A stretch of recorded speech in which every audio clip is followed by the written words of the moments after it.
Bonjour à tous, gagner de l'argent sur les marchés c'est une victoire, mais le garder c'est une compétence à part entière. Si vous tradez pour une propre firme, vous avez sans doute remarqué que vous ne retirez pas des plus-values classiques, mais des commissions. Alors comment déclarer ses revenus sans faire d'erreur? On voit ça tout de suite dans cette vidéo consacrée à la fiscalité en propre firme. Alors, la première étape, ça va être de comprendre déjà la nature de ces revenus. Pourquoi ce n'est pas la flat tax?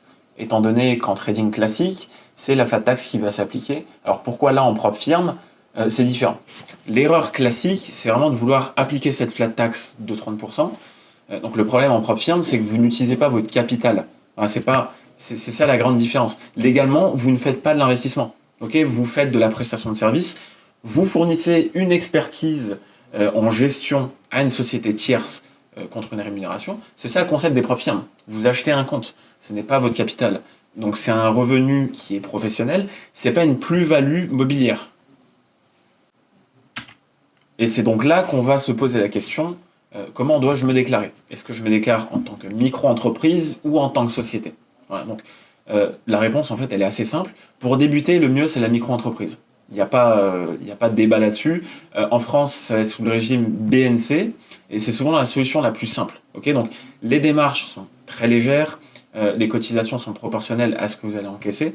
Donc c'est vraiment l'idéal pour tester, pour démarrer tout simplement. On ne sait pas combien d'argent on va gagner, on ne sait pas exactement comment ça va se passer, il n'y a pas de régularité. Donc à ce moment-là, tout simplement, on se déclare en tant que micro-entreprise. C'est le plus simple et le plus intéressant. Ensuite, si vous arrivez à générer des revenus régulièrement et relativement importants, là, dans ce cas-là, on va pouvoir se poser la question, est-ce que je passe en société? Généralement, ça va être SASU ou EURL. Ce sont les deux statuts les plus intéressants pour cette activité. Donc ces statuts-là, ils vont vous permettre déjà de déduire vos frais réels.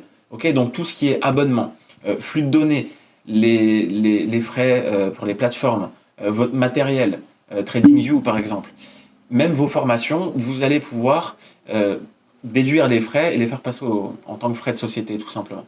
Là, c'est la grosse différence aussi avec une micro-entreprise. Donc c'est là l'étape où vous passez vraiment de trader indépendant à véritable chef d'entreprise. Mais pour ça, il faut vraiment avoir des revenus qui sont réguliers et avoir une certaine certitude. Et enfin, point crucial, la facturation et la TVA.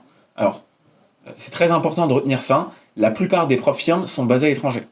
Okay, donc FTMO, c'est l'Europe de l'Est, Fox, Top Trader Prime, tout ça, tout est à l'étranger.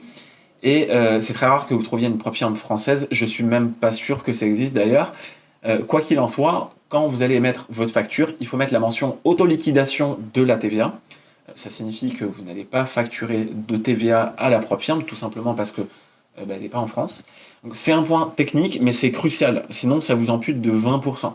Et comme on sait, 20%, c'est déjà difficile de faire de l'argent, c'est difficile de faire du bénéfice, donc vous avez envie de les garder probablement comme moi. Je vous ai mis sur la diapo tous les points à noter pour créer vos factures, toutes les mentions obligatoires, au niveau de la TVA également, et comment effectuer vos virements. Voilà, donc prenez une capture d'écran si vous en avez besoin, ça peut vous servir plus tard.